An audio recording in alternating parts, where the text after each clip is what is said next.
Selamat datang di Movement Art Physio Podcast. Hari ini adalah podcast perdana kami, dan saat ini gue ditemani oleh fisioterapis Niken. Dan hari ini kita mau bahas tentang topik yang lagi rame-ramenya nih guys. Jadi banyak orang-orang tuh kayaknya lagi pada demen sama race ya.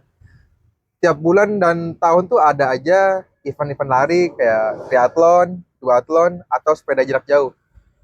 Tapi kadang gue mikir, banyak yang ngejar finisher medal, tapi lupa ngejar kesehatan tubuhnya sendiri. Nah, Ya, betul. bareng gue Firhan dan fisioterapis Niken, kita bakal ngobrol santai nih soal hal ini. Buat lo yang suka olahraga tapi sering banget maksa badan lo tuh tanpa lo sadar gitu, lo mesti pantengin ini. Oke, selamat datang fisioterapis Niken. Halo. Gue mau nanya nih, lo pasti sering banget kan nemuin pasien yang datang ke klinik ya?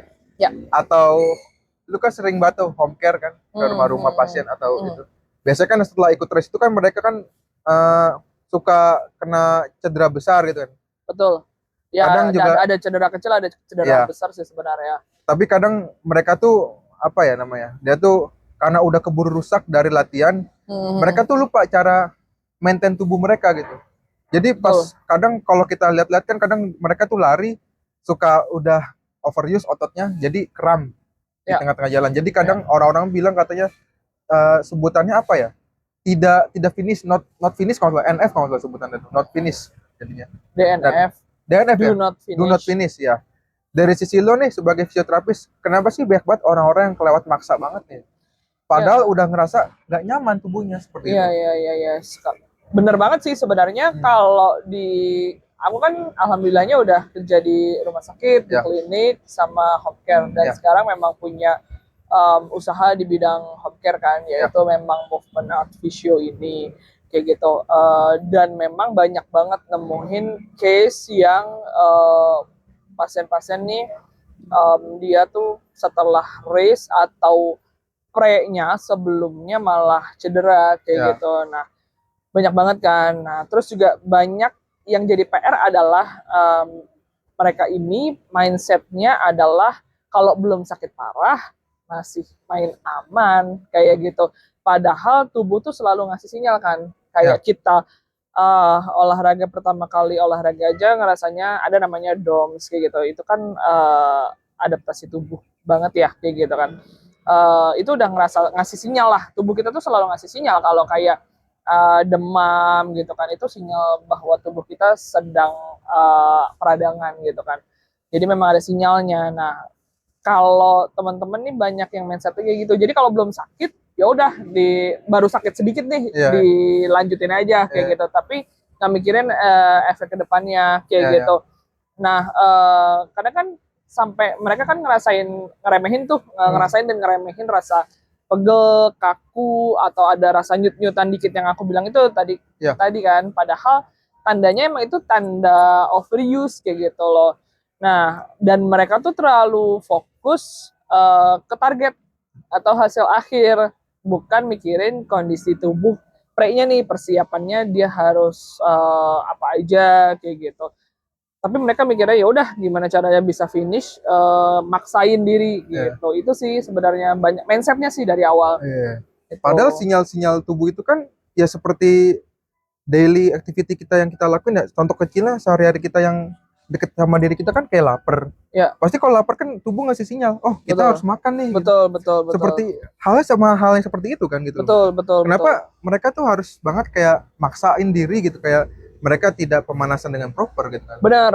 Poinnya sebenarnya pastinya ada pemanasan dulu. Tahapannya adalah kalau kita punya target misalkan 5K, 10K gitu kan, atau bahkan half marathon atau bahkan maraton, kita tuh pasti ada spare waktunya kayak gitu. Bagaimana persiapannya kayak gitu. Misalkan yang 5K, apapun itu olahraganya, sebenarnya poin penting adalah benar di pemanasan dan pendinginannya harus efektif atau tepat kayak gitu. Jangan sampai hilang tuh itu partnya di situ kayak gitu.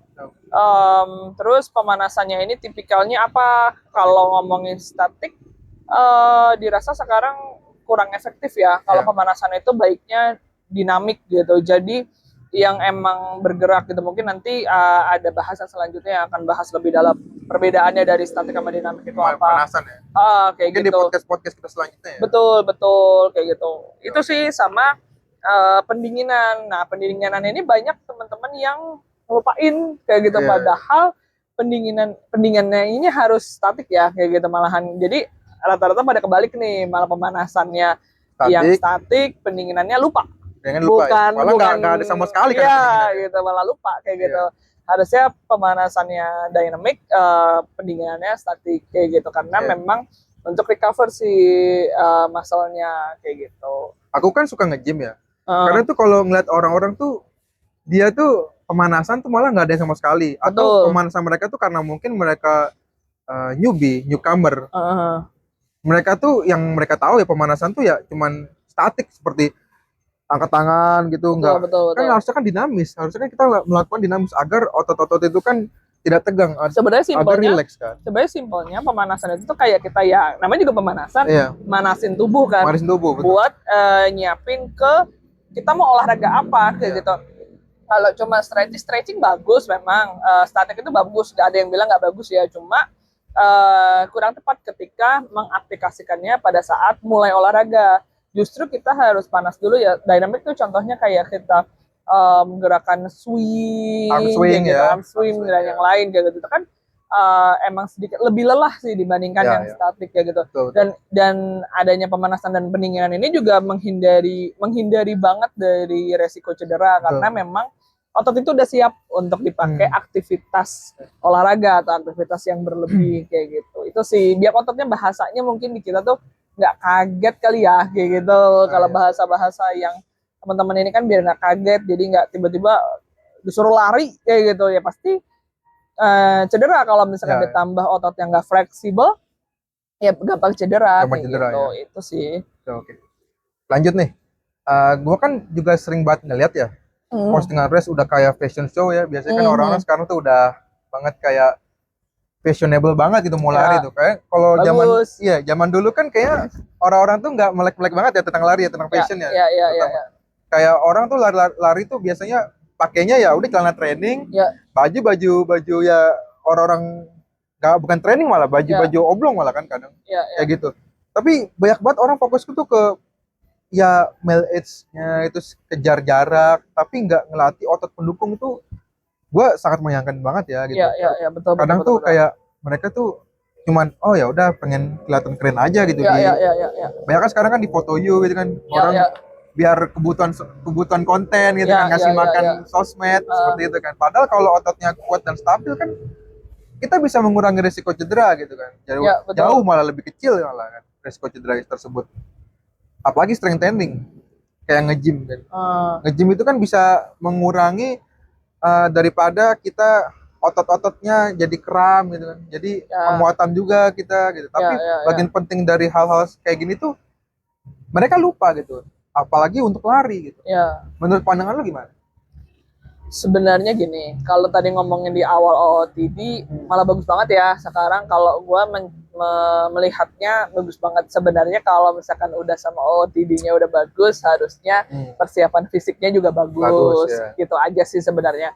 Keren-keren kok sekarang, mau apapun itu olahraganya, kayak lari, kayak sepeda, road bike, atau pedal, itu kan semua mereka mendukung. Karena yang gue lihat juga ketika kita outfitnya bagus tuh sebenarnya kita tuh jadi semangat buat olahraga itu. Sebenarnya bukan bilang bagus-bagusan, ya lebih ke lu preparation outfit lu bagus, berarti mood lu akan jadi bagus. Sebenarnya itu presentase yang bagus juga sih kayak gitu kan. Jadi kalau ngomongin lebih perdebatan, ke psikologi ya sebenarnya. Iya, perdebatan di situ itu no offense, gak ada masalah. Gak ada masalah. Kayak gitu. Cuma kalau dari gue concernnya lebih ke dia harus korelasi. Jadi OOTD bagus, persiapan fisik bagus kayak gitu. Nah, yang lu tadi sebutin kan ngomongin strengthening ya. Benar. Strengthening itu kan poinnya yang nggak bisa dilupain sebenarnya, latihan strengthening atau penguatan. Banyak orang yang tadi lo bilang fokusnya ke male age, fokusnya ke kejar jarak, tapi nggak ngelatih nih si otot-ototnya. Padahal yang harus gerak kan di olahraga itu kan ototnya, kayak gitu. Kalau ototnya kuat dan stabil, cedera tuh bisa lebih kecil. Makanya banyak kayak PT-PT atau dokter-dokter ataupun fisioterapi yang merekomendasikan teman-teman tuh buat ngelakuin strengthening. Itu kuncinya kayak gitu kan. Jadi nggak buat berarti yang strengthening itu harus yang nge-gym. Enggak, semua olahraga, apapun itu olahraganya, bahkan olahraga yang nggak terlalu berat pun, apa ya contohnya, nggak ada sih, nggak ada olahraga yang nggak berat. Jalan, bahkan jalan even jalan pun ya, kita juga harus ada penguatan otot kayak gitu, karena kan dia Nopang. ini ya, nopang ya, Nopang kayak kita berjalan kayak gitu kan. sama halnya seperti lari kan. Betul. Nah, selain strength, kenapa fungsinya strengthening kayak gitu kan? Jadi kita tuh punya otot dan punya tulang. Jadi otot itu alat penggerak aktif, tulang itu alat penggerak pasif kayak gitu. Nah, kalau misalkan si tulang ini tidak dibantu oleh otot, yang artinya adalah otot itu alat gerak aktif, dia tuh yang aktif, kalau tulang kan yang pasif ya. Dia nggak ditopang sama si otot, kerja tulang itu bisa 2 kali lipat bahkan 3 kali lipat. Makanya yang dirasa orang-orang pada kena cedera, ngomongnya mungkin jangka jauhnya OA kayak gitu dan segala macam, yaitu disebabkan karena ototnya yang harusnya aktif dia tidak aktif, malah jadi si tulangnya yang pasif malah jadi kerja kayak gitu. Makanya sebenarnya analoginya lebih ke situ sih kayak gitu kan. Terus sama yaitu karena olahraganya kita gerak, otot itu harus bekerja, dia yang recovery semuanya kayak gitu. Jadi kalau misalkan tidak adanya penguatan atau kurang, jadinya kan ototnya nggak stabil. Misalkan kita yang biasa jalan nih kayak gitu, terus tiba-tiba pengen nih ikut race tanpa adanya latihan 5K dah, nggak usah jauh-jauh atau 2 kilo deh kayak gitu lari, yang kita biasa jalan terus lari kayak gitu. Nah, otot itu kan sifatnya adaptif ya. Nah, dia kalau misalkan tiba-tiba disuruh lari, dia akan ngasih respon ke kita. Ini gerakan apaan nih? Gua nggak pernah tahu nih gerakan ini sebelumnya, gitu kan. Akhirnya dia ya udah, oke deh, gue ikutin mau si badan ini yang punya, gitu kan. Tapi pasti nih gue recovery-nya lama. Nah gitu. Nah setelah itu si yang punya badan atau kita gitu kan, ngasakan habis itu pegal-pegal dan segala macam. Sebenarnya itu wajar, dia bentuk adaptasi, tapi lagi-lagi harus balance dan stabil si otot itu. Makanya butuh strengthening. Itu yang pertama. Yang kedua, strengthening atau olahraga persiapan dan sesudahnya ya. Yang kedua, jam tidur. Jam tidur itu penting. Ini banyak yang meremehkan jam tidur kayak gitu. Mereka misalkan mau race tapi tidurnya nggak cukup, atau mau preparation ke race mereka tidurnya nggak cukup kayak gitu, atau kualitas tidurnya tidak bagus. Bukan nggak cukup, tapi kualitas tidurnya tidak bagus. Sekarang kan banyak ya smartwatch itu udah bisa ngedeteksi. Nah, kalau punya monggo, kalau misalkan enggak ya kita kan bisa lihat juga ya dari jam tidur kita gitu. Kita nggak boleh bohong sama diri kita sendiri kayak gitu. Bahwasannya kita mau prima tapi mau persiapannya aja kita tidak prima kayak gitu, atau kita menyepelekan kayak gitu. Jam tidur itu pengaruh di atas segalanya kayak gitu. Setelah itu tapi kan banyak kan sekarang yang pakai yang magnesium gitu, itu bagus tuh, itu buat memperbaiki kualitas tidur juga sebenarnya. Tapi gue potong dulu. Sebenarnya kalau gue pernah baca katanya tuh yang mempengaruhi kita sehat, otot-otot kita itu kuat, itu tuh katanya 90% itu dipengaruhi oleh jam tidur dan pola makan kita ya. Jadi 10%-nya itu katanya latihannya ya. Betul. Jadi memang jam tidur sebenarnya kalau persentase itu ingat gue 80 sampai 90% memang. Kalau olahraga itu kan, kalau ini kan ngomonginnya olahraga persiapan kan kayak gitu. Itu dibutuhkan juga persentasenya juga cuma dan besar. Kalau gue lebih ke kalau bisa 3-3-nya itu stabil. Bukan mana yang lebih diiniin, karena yang ini lebih kan dominan, nggak ada yang dominan. Iya, karena ini kan ngomonginnya lu mau ada olahraga dan lu misalkan contohnya ini kan ngomonginnya chase-nya lari ya, ini race kayak gitu. Jadi menurutku ini 3 ini harus seimbang kayak gitu. Nah, yang pertama yaitu strengthening, yang kedua jam tidur, yang ketiga kita bahas nih pola makan kayak gitu. pola makan kita harus bagus. Simpelnya kita harus clean food kayak gitu. Dan kurangi ya kalau kita punyalah misalkan ada sebelumnya kayak misalkan ada apa namanya darah tinggi dan segala macam itu harus diatur kayak gitu. Pokoknya clean food, kurangi makanan-makanan yang ultra processed food gitu. Itu karena ngaruh tuh ke supply otot ya. sebenarnya gitu. Makanya itu harus diperhatikan juga kayak gitu. Terus jam makannya juga harus diperhatikan juga, jangan sampai terlalu lama ataupun terlalu lama jadi telat ya, ataupun enggak sama sekali kayak gitu. Terus untuk otot nih, khusus buat otot kayak gitu. Makanya kan teman-teman suka ngeliat nih, termasuk lu juga kan, lu kan nge-gym juga ya kayak gitu. Lo lebih banyak makan pastinya protein kayak gitu. Pasti. Protein dan serat kayak gitu. Kenapa protein? Karena si otot ini tuh makannya dari si protein itu. Simpelnya, mungkin kalau ada bahasan yang lebih panjang lagi bisa gue bahas secara mekanismenya, tapi nggak sekarang gitu. Pokoknya protein itu penting untuk kasih makan si otot ini, kasih makan otot ini, terus untuk recovery. Jadi dia bikin fast recovery, dan jangan lupa untuk penuhi cairan juga. Jadi cairannya itu ya air putih plus ada cairan elektrolit. Nah, cairan elektrolit tuh bisa dari air kelapa yang murni, nggak pakai gula kayak gitu, yang benar-benar murni aja minum gitu kan. Itu buat recovery. Makanya kalau after race kan suka dikasih tuh kayak pisang sama refreshmentnya pisang, semangka. Karena itu kan buat antioksidan, buat elektrolit sama air kelapa. Biasanya sama air apa ya? Isotonik sih. Iya, isotonik atau ya air kelapa adalah mereknya kan. Biasanya suka support tuh kayak gitu. Nah, itu untuk buat recovery muscle-nya. Makanya jangan sampai dilupain nih 3 poin ini. Itu yang banyak. Sama setelahnya jangan lupa maintenance-nya itu ya, jadi jangan sampai ke fisio. Harapannya sih ya kalau dari gua jangan sampai kita ke fisio itu malah pas cedera kayak gitu, pas udah cedera.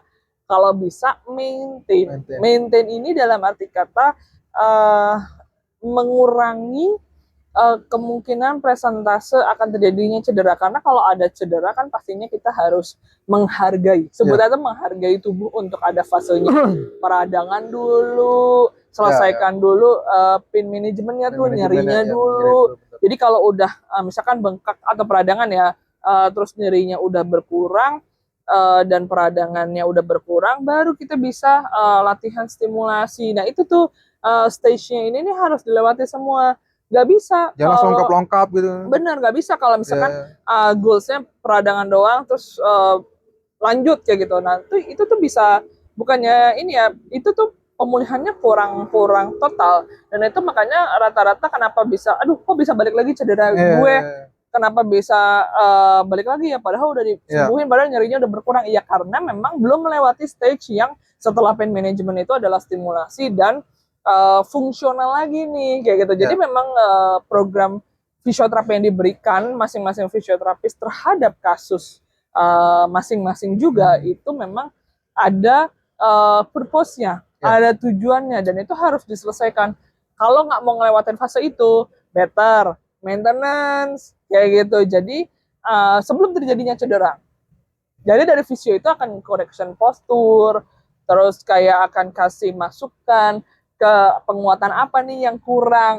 Itu kan tidak ada cedera nih, pasien tidak datang dengan adanya keluhan. Dia cuma pengen, yuk tolong screening gue kurangnya apa. Karena gitu, karena kita bisa fisioterapi as a konsultan gitu kan, bisa bilang, oh nih otot lu nih ada kemungkinan akan cedera nih karena tidak balance, karena tidak belum begitu kuat, atau posturnya ada yang imbang. Secara lari itu kan ada biomekanik lari nih, ada pergerakannya, itu yang di riset juga sama tim, nggak hanya fisio. Misalkan kalau mereka yang proper sama dokter, sama fisio, sama yang kalau pelatih olahraga itu biasanya kita tim. Ya, biasanya kayak gitu. Kita tuh tim, kita tuh tim di sana kayak gitu. Jadi itu yang dibutuhkan kalau lu emang yang mau seriusin olahraga dan emang bebas nyeri. Ketika lu ada nyeri kan, lu jadi, dan banyak juga ya yang bilang kayak udah kena cedera bisa kapan lagi nih main, sudah kita jelasin kayak gitu kan. Pengennya misalkan cedera udah dia tahan-tahan selama semisal 2 bulan 3 bulan dia antepin aja, tapi dia pengen setelah cedera dia bilang besok bisa nggak ya, soalnya besok banget nih gue rest, atau seminggu lagi gue rest. Kita pasti kan akan bilang prosesnya ya nggak bisa kayak gitu gitu kan. Pun kalau bisa setelahnya akan terseok-seok kayak gitu. Itu sih sebenarnya. Akan kembali lagi Betul, cedera, betul. cedera lagi ya berarti. Betul. Dalam hal tersebut kan kita tadi membicarakan hal-hal yang berkaitan dengan preventif ya. Betul. Preventif daripada sebelum kita cedera nih, kita harusnya kan konsul dulu ke fisioterapi, ke trainer-trainer kita. Betul. Kebutuhan tubuh kita tuh apa, seperti itu kan. Jadi agar meminimalisir cedera gitu. Tapi yang terjadi orang-orang itu banyak masih yang awam tuh, mereka datang pas sudah cedera. Betul. Lalu pas sudah cedera, mereka akan menagih kepada kita ke fisioterapi terutamanya. Ya. Itu kapan bisa kembali main lagi kayak gitu. Seakan-akan sehabis di fisioterapi itu langsung sembuh. Betul. Mereka tidak tahu bahwa fisioterapi itu untuk di jangka panjang. Setelah cedera. Betul. Seperti itu bukan? Betul.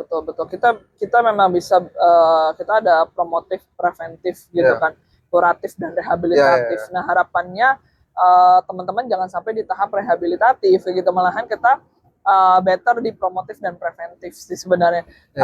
Screening itu penting kayak gitu, makanya ataupun bisa konsul sama pelatih kalian kayak gitu. Biasanya kalau misalkan pelatih kalian juga memang udah ada lihat nih kemungkinan akan potensi cedera, mereka biasanya akan refer ke fisio atau ke dokter kayak gitu. Yang penting kita sesama tim sih kalau kayak gitu. Itu sih yang teman-teman harus perhatikan kayak gitu. Pokoknya jangan sampai ada cedera, karena kalau adanya cedera ya itu harus hargai si tubuh untuk pemulihan kayak gitu. Itu sih. Baik lagi nih, masalah yang tadi kan kita ngobrol tentang strengthening ya. Gue tuh sering banget ngeliat orang tuh mikir ya, strengthening itu bakal bikin gampang capek, terus ngelakuinnya tuh berat gitu. Apalagi tuh ada yang orang-orang awam tuh bilang, gue nggak mau nanti berotot gitu. Gue kadang ketawa kalau denger mereka ngomong, padahal gue sendiri aja ngebentuk otot itu butuh bertahun-tahun lama gitu. Betul. Untuk bentuk tubuh postur yang proporsional aja tuh butuh waktu yang lama gitu. Tidak semudah yang dikatakan orang-orang. Betul. Mereka hanya melihat orang-orang yang udah jadi saja seperti Aderai dan lain-lain lah, contohnya influencer gym yang lain gitu kan. Tapi di balik itu semua itu padahal ada proses gitu kan. Padahal sebenarnya justru bikin performa kita tuh lebih baik gitu, lebih efisien kalau otot kita kuat. Tapi mereka kadang mikirnya kalau misalnya ke gym itu bakal berotot dan lain-lain. Padahal berotot itu susah loh, membentuk otot itu sebenarnya. Benar. Di pandangan lu gimana Mas tentang hal-hal orang-orang kayak gitu? Yang mana nih? Maksudnya yang ngomongin dia takut berotot? Iya, gitu. Mereka tuh kayak strengthening tuh soalnya ada 3 poin tadi gue bilang, kayak mereka tuh gampang capek lah gitu masalah ngangkat beban gitu kan. Terus kayak berat itu kan ngangkat beban. Padahal nggak harus yang langsung berat itu, yang ringan dulu aja gitu. Terus kadang takut cepat berotot gitu. Padahal otot itu tidak mudah dibangun seperti itu. Sebenarnya gini, pasti biasanya yang kalau ngomong kayak gitu itu perempuan rata-rata. Perempuan ya? Yang bilang mereka nggak mau berotot, jadi nanti terlihat. Mereka kan, kita perempuan ini sukanya yang nge-shape ya. Kalau teman-teman yang dengar pasti sukanya yang nge-shape bukan berotot. Perempuan tuh memang seperti itu. Dan mereka ketakutan dengan takutnya kayak yang berotot banget gitu. Padahal secara bentuk tubuh, secara hormon kita jelas berbeda sama laki-laki kayak gitu. Hormonnya aja udah berbeda, dan kita nggak akan seperti berotot seperti laki-laki lah.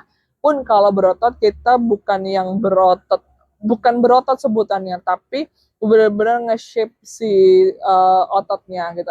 Gue juga punya beberapa temen yang memang dia aktif gym dan ngelihat bodinya mereka. Tapi kalau misalkan secara biasa kayak gini, nggak akan kelihatan berotot kayak gitu.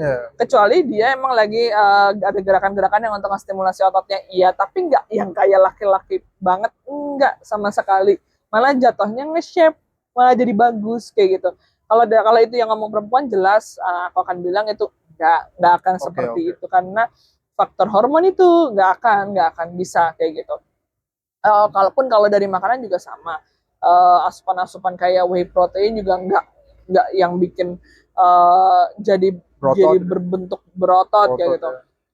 Lu aja yang laki-laki butuh proses kayak gitu, dan Butuh waktu yang lama. dan kita tuh di sini pada takut untuk penguatan, takutnya tuh mikirnya tuh udah ngeliat kayak yang orang-orang kayak misalkan upload di gym yang berat ya gitu, padahal kita tuh mulai harus dengan yang paling ringan kayak gitu. Ya. Kenapa harus ringan gitu kan? Karena otot kalian belum pernah dipakai olahraga, semisal belum pernah nge-gym misalkan, langsung pakai yang 10 kilo gitu misalnya, ya pasti kaget. Lagi-lagi yang aku bilang, makanya perlu adanya adaptasi. Otot itu beradaptasi. Dia tuh bisa memanjang, memendek sesuai dengan kegiatan kita apa, aktivitas kita apa, kayak gitu. Makanya barbel ya ringan dulu beratnya. Repetisinya juga harus diukur. Gak bisa langsung misalkan pertama kali langsung 20, yang enggak kayak gitu. Makanya biasanya mainnya di 7, 8 sampai 10. Nanti naik lagi bisa di 12, naik lagi bisa di 15, atau setnya yang ditambahkan, tergantung goals teman-teman, mau ke endurance atau naikin massa otot. Nah banyak kan tuh bahasannya tuh banyak banget kayak gitu. Lebih luas lagi, soalnya luas lagi. Stage-nya tuh banyak. Tapi kalau misalkan kebutuhannya buat kayak lari kayak gitu, nah kalau lari itu kan berarti endurance-nya juga dipertahankan, terus massa ototnya yang nggak besar sekali.